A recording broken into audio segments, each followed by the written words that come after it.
नमस्कार, good morning everyone. पिछली बार जब हम मिले थे तो हम लोगों ने डिस्कस किया था जावास्क्रिप्ट की जो डेफिनेशन है उसे थोड़ा एलैबोरेट किया था। जावास्क्रिप्ट का इंजन किस तरह से काम करता है, इंजन के साथ साथ हमने जावास्क्रिप्ट का रन टाइम एनवायरनमेंट, उसमें इवेंट लूप और जो एपीआईज होते हैं ब्राउज़र की तरफ से दिए जाते हैं, या इवन C++ की बाइंडिंग्स जो नोड जेएस देता है, ये सब कुछ देखा था। एग्जीक्यूशन कॉन्टेक्स्ट देखा था क्या होता है, कॉल स्टैक देखा था क्या होता है, हीप क्या होता है, ये मेमोरी क्या होती है, इसमें फंक्शन वगैरह स्टोर होते हैं, ये सब कुछ हमने देखा था। फिर हमने और एक चीज़ देखी थी, कंपाइलेशन और जो आपकी इंटरप्रेटेड लैंग्वेज है, इन दोनों में क्या डिफरेंस होता है, ये भी हम लोगों ने देखा था। और हमने कॉल स्टैक में जो हमारा प्रोग्राम एग्जीक्यूट होता है, कोई भी जावास्क्रिप्ट का प्रोग्राम, ये एग्जीक्यूट होते वक्त उसमें जो फंक्शन होते हैं वो हीप में जाते हैं और जो बाकी के टॉप लेवल कोड है वो एग्जीक्यूशन कॉन्टेक्स्ट में जाता है। हर प्रोग्राम का अपना एक एग्जीक्यूशन कॉन्टेक्स्ट बनता है, ये भी हमने देखा था। प्रोग्राम में सबसे पहले एक ग्लोबल एग्जीक्यूशन कॉन्टेक्स्ट बनेगा, हर फंक्शन के लिए उसका अपना एक एग्जीक्यूशन कॉन्टेक्स्ट बनेगा, ये हमने देखा था। हमने एक डायग्राम की मदद से भी समझा था कि एग्जीक्यूशन कॉन्टेक्स्ट किस तरह से काम करता है। आज के इस लेक्चर में हमें देखना है जो एग्जीक्यूशन कॉन्टेक्स्ट है उसमें इनहेरेंटली हर चीज़ का, जब हर कोड का, जैसे ग्लोबल एग्जीक्यूशन कॉन्टेक्स्ट हो गया, इवन हर फंक्शन का जब एक अपना एग्जीक्यूशन कॉन्टेक्स्ट बनता है तो इनहेरेंटली उसके साथ बहुत सारी चीज़ें आती है। जैसे उसके साथ दिस कीवर्ड आता है, उसका वेरिएबल एनवायरनमेंट आता है, और भी चीज़ें आती है, वो सब कुछ हम देखेंगे, डिटेल में समझेंगे इन सब चीज़ों को।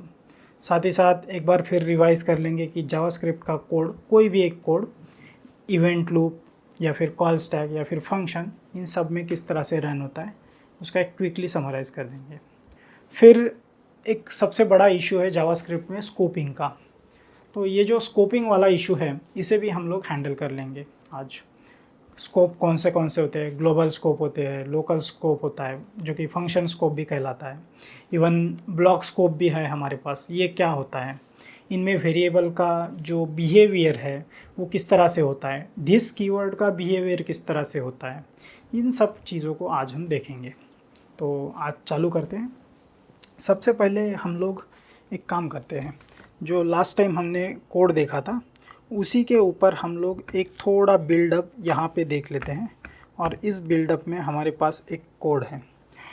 अब मैंने इस कोड को रन करने से पहले सबसे पहले हम ये देख लेते हैं कि हमारा जो जावास्क्रिप्ट का इनसाइड मैकेनिज़्म है वो मैकेनिज़्म किस तरह से काम करता है। जब आपका जावास्क्रिप्ट, हमने देखा था कि जावास्क्रिप्ट जो है सिंगल थ्रेडेड लैंग्वेज है, meaning that it can execute one task and one time, एक टाइम पे एक ही टास्क होता है। ब्लॉकिंग कोड हो जाता है ऐसे में, तो इसे बचने के लिए हमारे पास एक इवेंट लूप थी। इवेंट लूप क्या करता है, जो आपका एसिंक्रोनस कोड होता है उसे बाजू में इवेंट लूप में रन करता है, और जैसे ही उसे आपका जो बाजू में एनवायरनमेंट होता है उसमें रन करता है, कॉलबैक क्यू में रन करता है। कॉलबैक क्यू में से इवेंट लूप उस फंक्शन को, जो एसिंक्रोनस फंक्शन होते हैं, जब आपका कॉल स्टेप एम्प्टी हो जाता है उसमें पुश करती है, और इस तरह से आपकी जावास्क्रिप्ट काम करती है, हमने देखा था। अब जब हमारा एग्जीक्यूशन कॉन्टेक्स्ट कोई भी एक बनता है तो उस एग्जीक्यूशन कॉन्टेक्स्ट में क्या क्या होता है ये सब कुछ हम समझ लेते हैं। एग्जीक्यूशन कॉन्टेक्स्ट कोई भी बनता है उसमें 2-3 चीज़ें आती है। अब सबसे पहले एग्जीक्यूशन कॉन्टेक्स्ट के लिए मैं एक काम करता हूँ, यहाँ पे आपका एक जावास्क्रिप्ट का इंजन है। इस इंजन में 2 चीज़ें हमने देखी थी। पहली थी हीप। ये हीप में क्या होता है, फंक्शंस, ऑब्जेक्ट, सब कुछ यहाँ पे स्टोर होगा। फिर आपका होता है एक कॉल स्टैक। कॉल स्टैक में क्या होता है, कॉल स्टैक में होते हैं आपके बहुत सारे एग्जीक्यूशन कॉन्टेक्स्ट, और सबसे नीचे होता है आपका ग्लोबल एग्जीक्यूशन कॉन्टेक्स्ट। उसके बाद हर इंडिविजुअल फंक्शन का अपना एक एग्जीक्यूशन कॉन्टेक्स्ट बना था, जो पीली पट्टियाँ हमने देखी थी वो।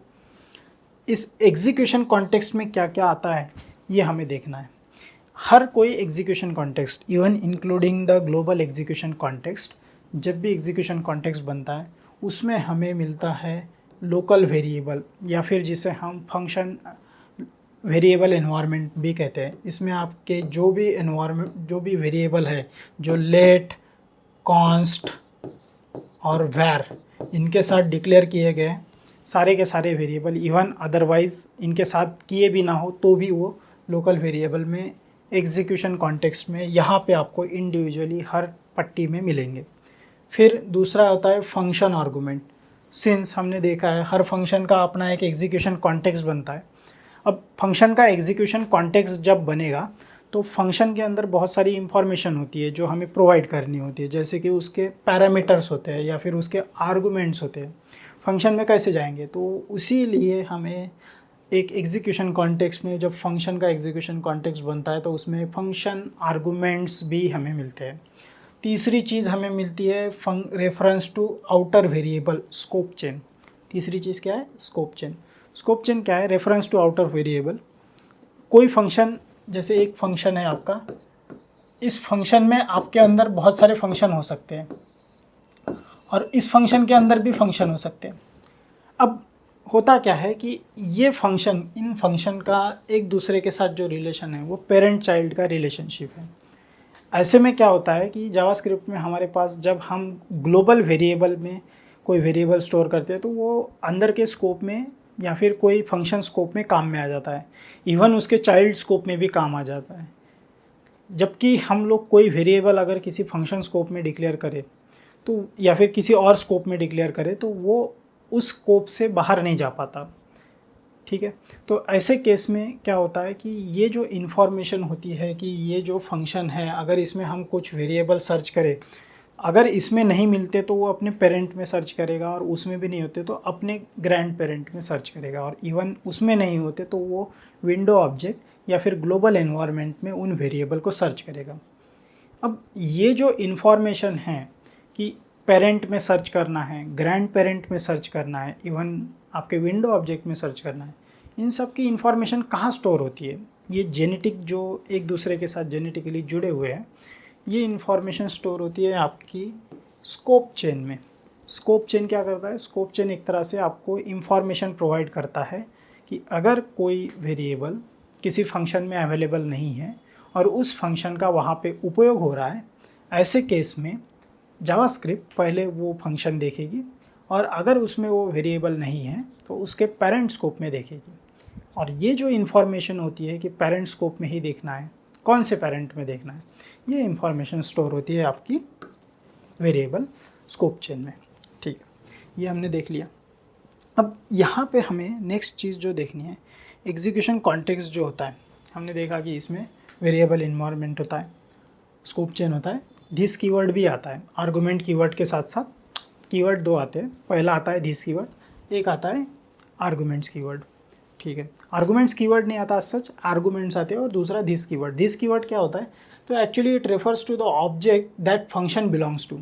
अगर कोई ऑब्जेक्ट किसी फंक्शन को बुला रहा है, इवन मेथड को बुला रहा है, तो ऐसे केस में when the function is called the execution context undergoes अ जब ऐसे केस में क्या होता है कि वो फंक्शन का जो दिस कीवर्ड है उस ऑब्जेक्ट को पॉइंट करता है। इसकी इन्फॉर्मेशन भी है आपके एग्जीक्यूशन कॉन्टेक्स्ट में आ जाती है।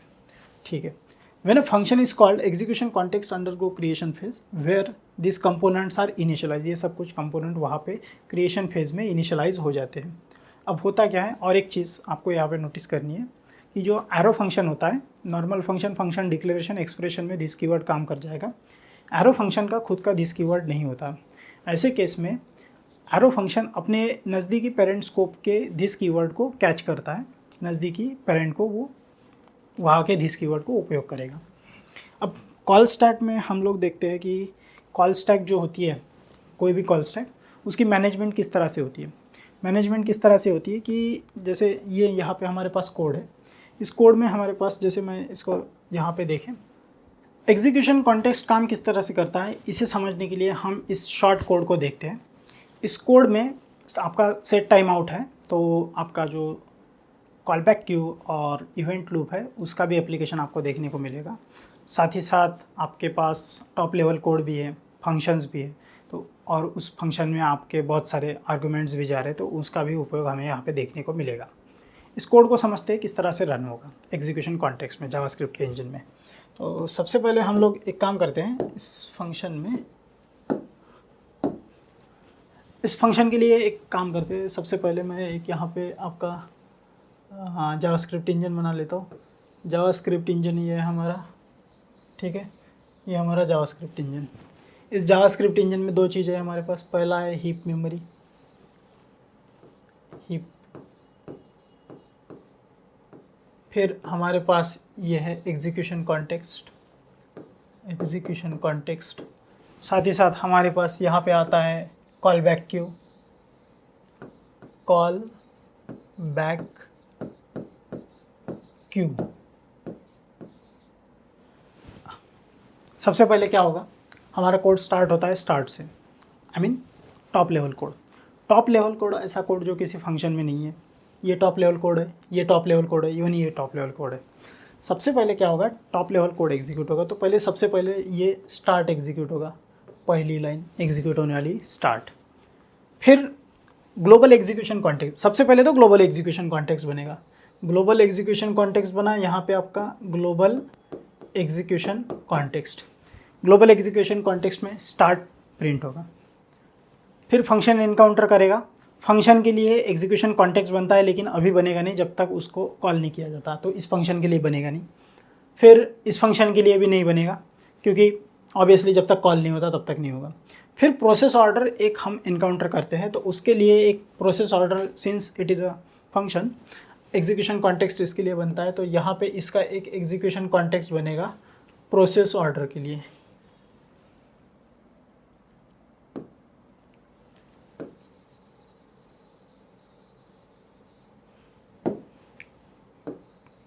यहाँ का ग्लोबल एग्जीक्यूशन कॉन्टेक्स्ट, यहाँ पे आपका प्रोसेस ऑर्डर, प्रोसेस ऑर्डर। और ये जो एग्जीक्यूशन कॉन्टेक्स्ट बनता है, इसमें दो तीन चीज़ें आती है। पहला तो आपका वेरिएबल एनवायरनमेंट, यहाँ पे ऐसा कोई विशेष वेरिएबल है नहीं, तो उसका कोई प्रॉब्लम नहीं। दूसरी चीज़ आती है आपका दिस कीवर्ड। दिस कीवर्ड का यहाँ पे काम इतना कुछ है नहीं। और तीसरी चीज़ आती है आपके जो आर्गूमेंट्स है। अब इसमें आर्गूमेंट्स क्या है, इसका आर्गूमेंट है 101, तो यहाँ पे 101 प्रोसेस ऑर्डर इस तरह से एक एग्जीक्यूशन कॉन्टेक्स्ट में आपका आ जाएगा। अब जैसे ही ये प्रोसेस 101 आएगा, इसमें सबसे पहले क्या हमें देखने को मिलता है, इस फंक्शन को रन करेगा। अब फंक्शन को रन करते वक्त सबसे पहले इनकाउंटर करता है कि processing order with order ID, उसका आर्गूमेंट्स गए हैं, तो इसके लिए ये दूसरे नंबर पे आपका एग्जीक्यूट होगा। ये स्टेटमेंट दूसरे नंबर पे एग्जीक्यूट हो गया। अब उसके बाद वो इनकाउंटर करता है set time out. Set time out जैसे इनकाउंटर करता है, उसे पता है ये एसिंक फंक्शन है, ये ब्लॉकिंग कोड हो सकता है, इसलिए उसे पुश करेगा कॉल बैक क्यू में। तो यहाँ पे आपका सेट टाइम आउट, ये जो फंक्शन है 2 सेकंड के लिए, 2000 माइक्रोसेकंड के लिए यहाँ पे कॉल बैक क्यू में चला जाएगा।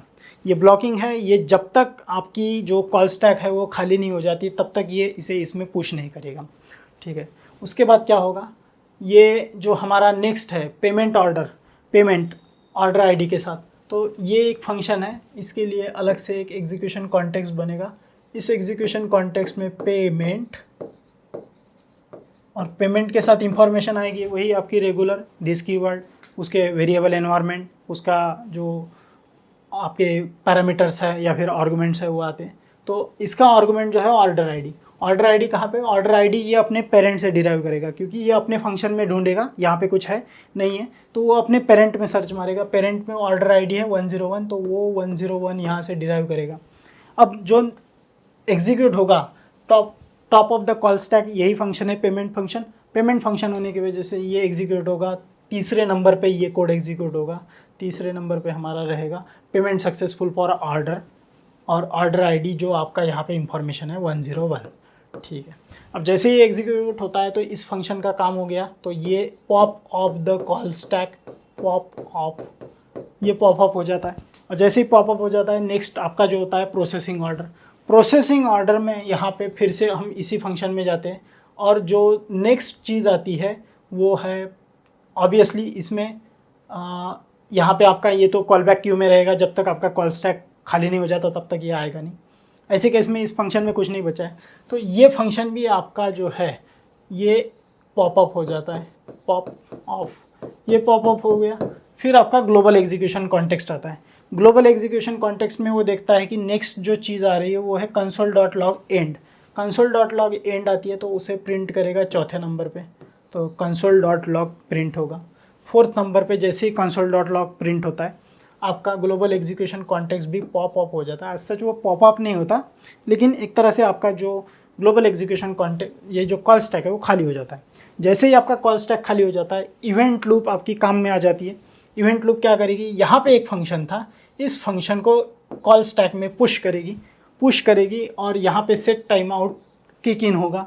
तब तक टाइम हो चुका होगा, 2 सेकंड के बाद आपके एग्जीक्यूशन कॉन्टेक्स्ट में ये सेट टाइम आउट आएगा और जो कोड है आपका console dot log order with order I D is ready 101 ये प्रिंट होगा। तो यहाँ पे 5वें नंबर पे ये कोड एग्जीक्यूट होगा। इस तरह से यहाँ पे ये आएगा और 5वें नंबर पे एग्जीक्यूट करवा के जाएगा। अब इसे देखने के लिए हम लोग एक काम कर सकते हैं, इसे रन कर सकते हैं। इसे रन करते हैं, इसे रन करते हैं नोड, और देखिए सबसे पहले यहाँ पे स्टार्ट आया और थोड़ी देर बाद 101 इज़ रेडी। सबसे पहला कोड स्टार्ट, प्रोसेसिंग ऑर्डर 101, फिर पेमेंट सक्सेसफुल फॉर ऑर्डर 101, और फिर एंड, और एंड पूरा प्रोग्राम पूरी कॉल स्टैक खाली होने के बाद आपका जो आता है order with 101 ID is ready, जो कि आपका इवेंट लूप आपकी पुश करती है कॉल बैक क्यू में से ये सेट टाइम आउट वाला एसिंक फंक्शन। इस तरह से ये काम करता है। यहाँ पे हमने कॉल स्टैक किस तरह से काम करता है ये सब कुछ डिटेल में समझ लिया।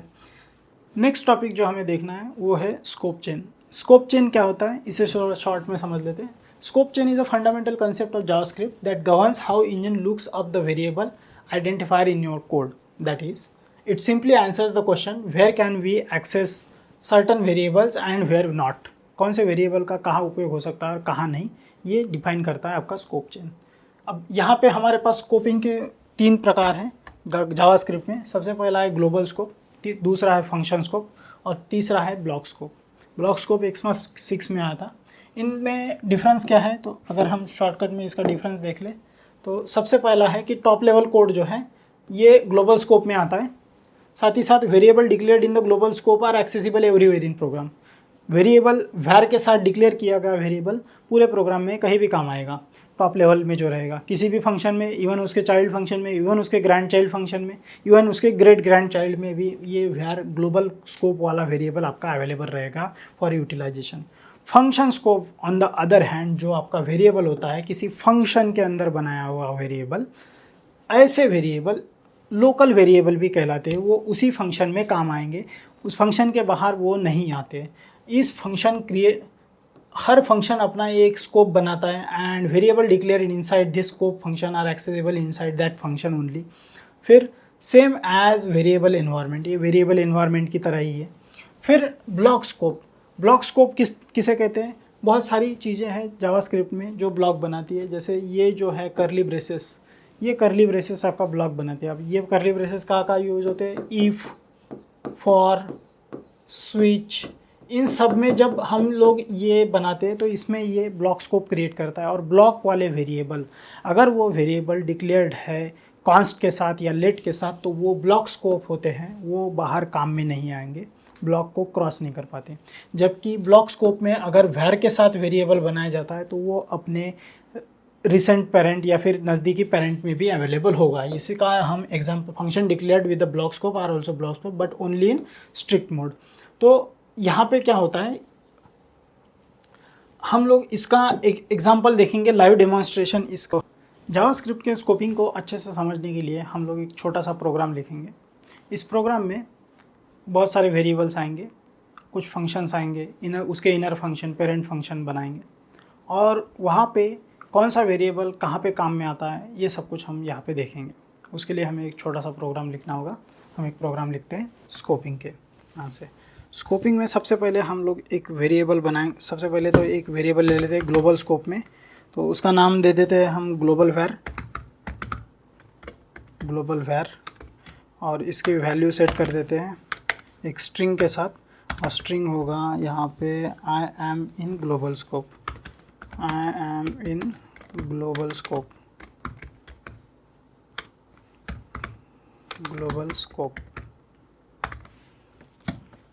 फिर एक फंक्शन ले लेते हैं और फंक्शन को आउटर फंक्शन नाम दे देते हैं, आउटर फंक्शन।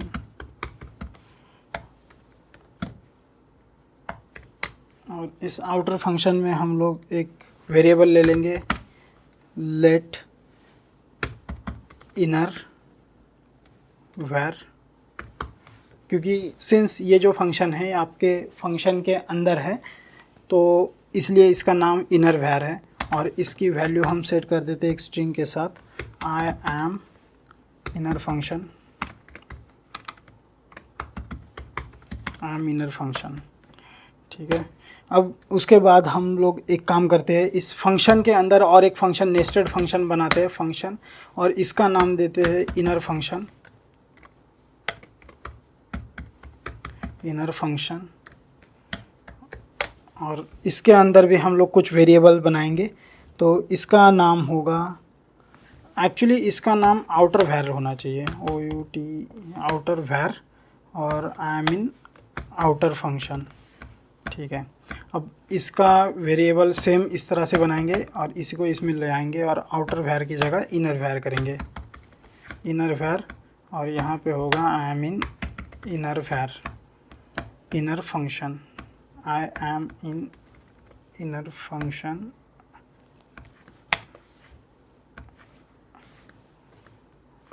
इनर वैर, इनर वैर। ओके, एंड नेक्स्ट हम लोग एक काम कर सकते हैं, यहाँ पे इसी फंक्शन में लेट इनर वैर कर लिया हमने, कुछ कंसोल लॉग करते हैं। अब यहाँ पे कंसोल लॉग में क्या क्या करेंगे हम लोग, सबसे पहले ग्लोबल वेरिएबल जो है हमारा ग्लोबल वैर, इसे लॉग करके देखते हैं। फिर हमारा जो आउटर फंक्शन है, हमारा अभी इनर फंक्शन है, ये इनर फंक्शन चाइल्ड है इस फंक्शन का, तो हम एक्सेस करके देखते हैं सबसे पहले ग्लोबल वेरिएबल को, पेरेंट फंक्शन, ग्रैंड पेरेंट एक तरह से। फिर हम लोग पेरेंट फंक्शन के वेरिएबल इसमें आउटर वैर जो है उसे एक्सेस करने की कोशिश करते हैं, और इसके अंदर भी हमने एक वेरिएबल ले लिया, ऑब्वियसली वो तो एक्सेस होगा ही। तो सबसे पहले हम यहाँ पे एक काम करते हैं, इनर वैर, इनर वैर,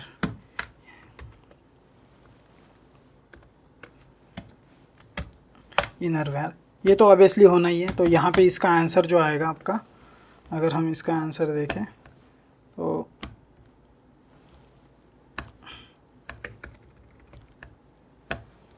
ओके, ये अभी तक रन नहीं करेगा, ऐसे रन नहीं करेगा। इसके लिए हमें इस फंक्शन को, आउटर फंक्शन को रन करना पड़ेगा। आउटर फंक्शन को रन करते हैं और इसे कंसोल लॉग में डालना पड़ेगा।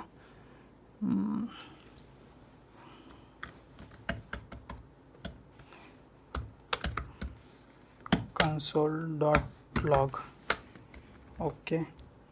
और इवन हमारा इनर फंक्शन भी रन नहीं करेगा, तो इनर फंक्शन को रन करने के लिए हमें इनर फंक्शन यहाँ पे इन्वोक करना पड़ेगा, इनर फंक्शन, और इसे कर दिया इन्वोक। अब इसे रन करते हैं। जैसे हम रन करते हैं, सबसे पहले हमारी वैल्यू जो आई है आई मीन इनर फंक्शन, और ये कौन से लाइन पे आई है आपकी 910। 910 पे हमने ऑब्वियसली इनर फंक्शन लॉक किया है, तो इसका हम लोग यहाँ पे ये कॉपी करते हैं और इसका आउटपुट यहाँ पे पेस्ट कर देते हैं। ओके, आपका जो इनर फंक्शन है वो तो यहाँ पे काम आ रहा है। आउटर फंक्शन को कुछ एक रन करके देखते हैं, तो console.log, और console.log में जो हमारा आउटर वेरिएबल है उसे लॉक करते हैं, आउटर फंक्शन, आउटर फंक्शन नहीं, आउटर वैर, OUT आउटर वैर। और जैसे हम आउटर वैर को भी लॉक करते हैं तो हमें आउटर वैर भी इस चाइल्ड फंक्शन में देखने को मिलता है, I am from outer function. ठीक है, ये भी ओके। फिर हम ग्रैंड पेरेंट में हमारा कौन है, जो ग्लोबल स्कोप है उसका वेरिएबल है ग्लोबल वैर, तो उसे लॉक करके देखते हैं। तो ग्लोबल वैर का जो वेरिएबल है वो भी आपका फंक्शन के अंदर अवेलेबल है। यहाँ पे एक बात सिद्ध होती है कि ये जो आपका आउटर स्कोप है उसके बाद आपका एक फंक्शन है और फंक्शन के अंदर और एक फंक्शन है, तो जो आपका सबसे नेस्टेड फंक्शन, जो सबसे ग्रैंड, जो लेटेस्ट फंक्शन है, जो सबसे अंदर वाला फंक्शन है, वो अपने बाहर के स्कोप के सारे वेरिएबल को यहाँ पे एक्सेस कर पा रहा है। लेकिन क्या होगा कि इसके अंदर हम और एक ब्लॉक स्कोप बनाएं और उसमें कुछ चेक करें, तो वो भी एक्सपेरिमेंट करके देखते हैं। तो यहाँ पे हम एक काम करते हैं, इसके अंदर ही एक ब्लॉक स्कोप बना देते हैं। और ब्लॉक स्कोप किससे बनता है? इफ से बन जाता है। तो एक इफ वाला सेंटेंस ले लेंगे। तो यहाँ पे ब्लॉक स्कोप इनसाइड, तो block creation of creation of block scope in inner function.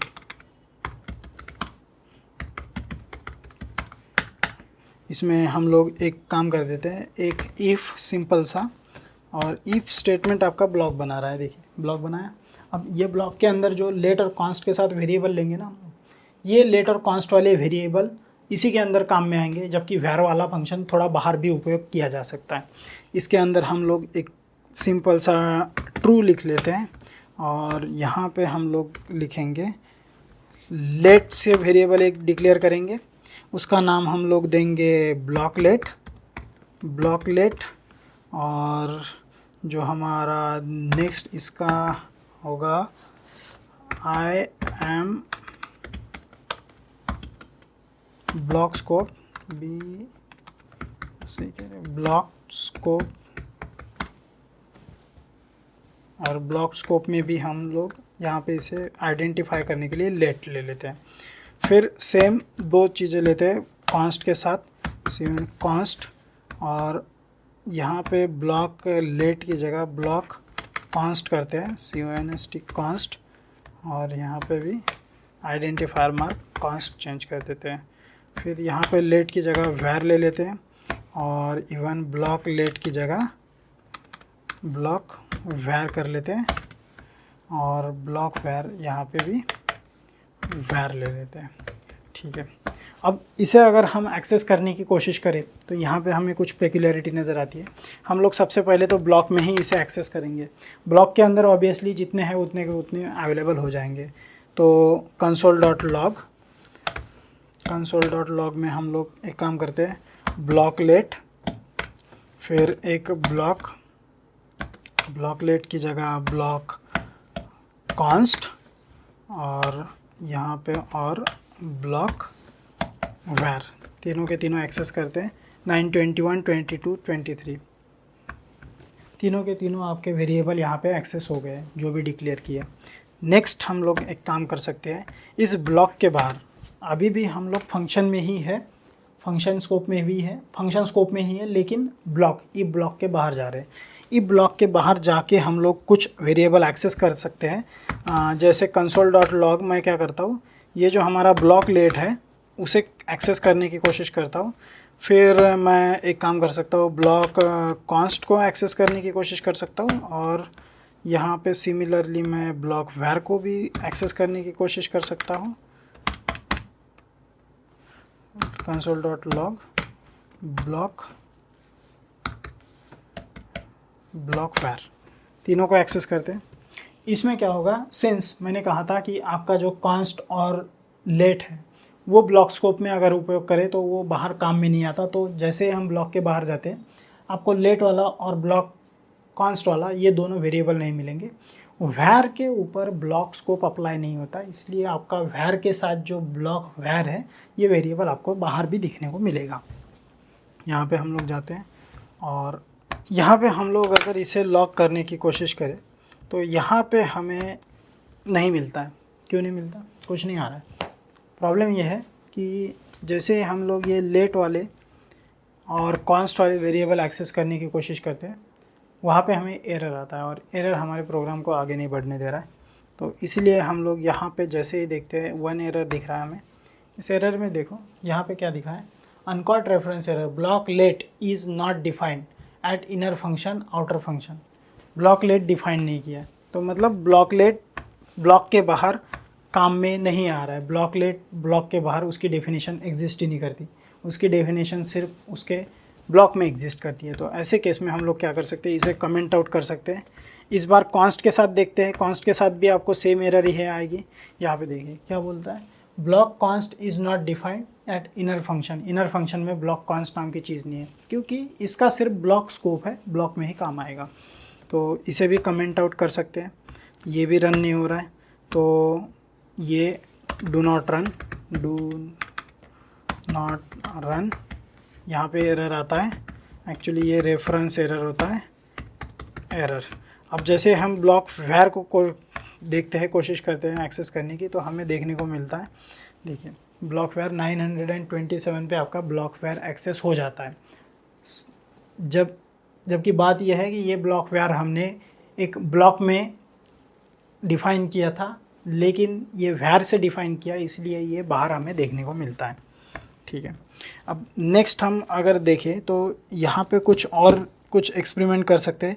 जैसे हम लोग आउटर फंक्शन जो है ये तो रन कर दिया हमने, अब यहाँ पे इनर फंक्शन रन हो गया, सब कुछ हो गया। यहाँ इसके बाद हम लोग कुछ लॉग कर सकते हैं। जैसे हम लोग यहाँ पे अगर कंसोल लॉग इनर फंक्शन अगर लॉग करने की कोशिश करें, अब ये जो इनर फंक्शन है ये इनर वैर है, ये इनर वैर जो है इसका लेट के साथ डिफ़ाइन किया गया है। लेट के साथ डिफ़ाइन किया गया है, तो ये लेट जो होता है वो फंक्शन स्कोप होता है।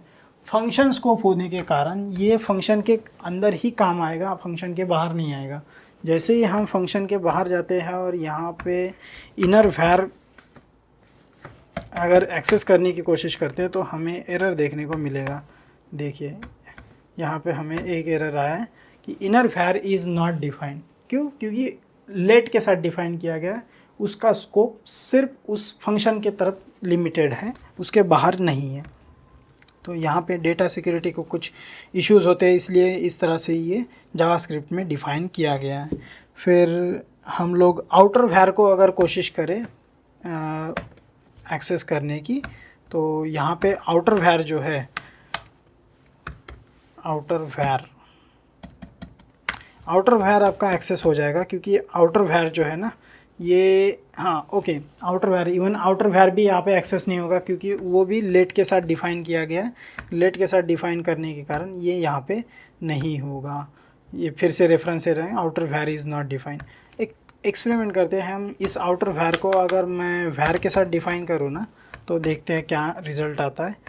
And there you see outer var is also not defined, क्योंकि ये जो वैर है ये इसका यहीं पे स्कोप है। ब्लॉक स्कोप में वो ब्लॉक स्कोप फॉलो नहीं करता, लेकिन फंक्शन स्कोप उसे फॉलो करना है, वो फंक्शन स्कोप ज़रूर फॉलो करता है।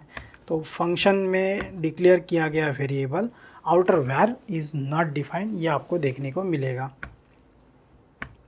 ठीक है, अब इसे वापस लेट कर लेते हैं और लेट,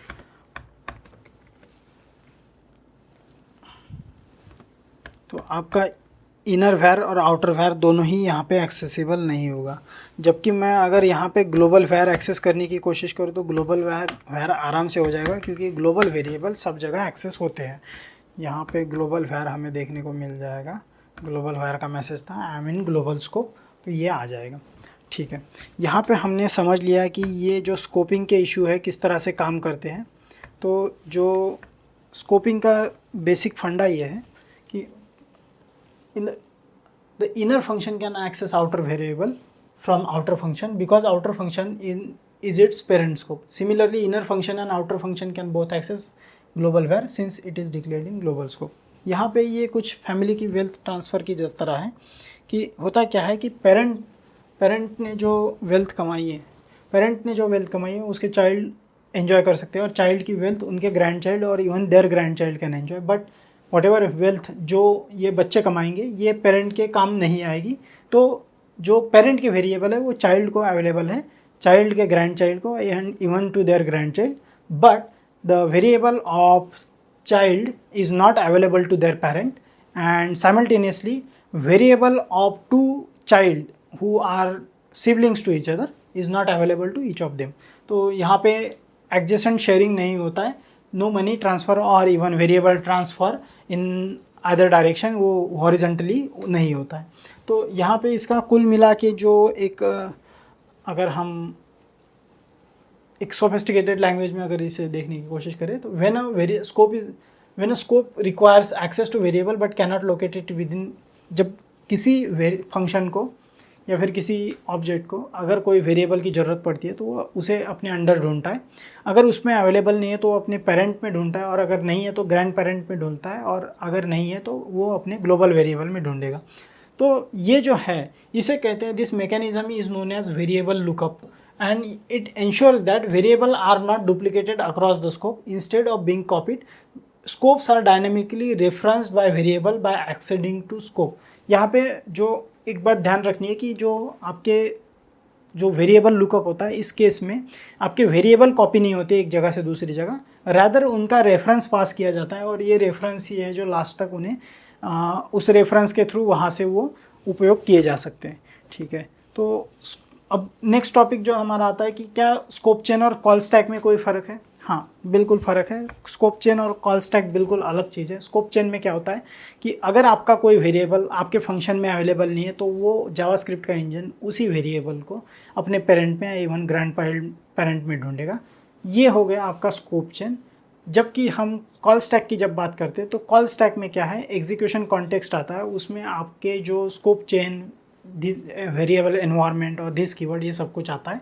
तो वहाँ पे एक तरह से मैकेनिज़्म है कि किस तरह से आपका जावास्क्रिप्ट का कोड रन होता है, और यहाँ पे जो है ये मैकेनिज़्म कुछ अलग है। यहाँ पे सिर्फ आपका स्कोप जो होता है, वेरिएबल कहाँ से कहाँ अवेलेबल है, एक्सेसिबल है, और कहाँ से कहाँ एक्सेसिबल नहीं है, इन सब की इंफॉर्मेशन आपकी यहाँ पे होती है। तो स्कोप चेन और कॉल स्टैक दोनों की दोनों ही अलग चीज़ें हैं, ये हमें ध्यान रखना है। यहाँ पे हमने जावास्क्रिप्ट किस तरह से काम करती है इसे डिटेल में समझ लिया। नेक्स्ट टाइम जब हम मिलेंगे तो हमें जावास्क्रिप्ट के जो एडवांस पार्ट है उन्हें देखने हैं। हम लोग अब यहाँ से फंक्शनल प्रोग्रामिंग की तरफ मूव कर जाएंगे। नेक्स्ट टाइम जब हम मिलेंगे तो एडवांस एरे मेथड्स क्या होते हैं उन्हें देख लेंगे, ऑब्जेक्ट्स के कुछ मेथड्स देख लेंगे। तो ये सब कुछ हमें नेक्स्ट टाइम देखना है। तो आज के लिए इतना ही। आज के इस असेंबली को यहीं पे एडजर्न करते हैं। Thank you.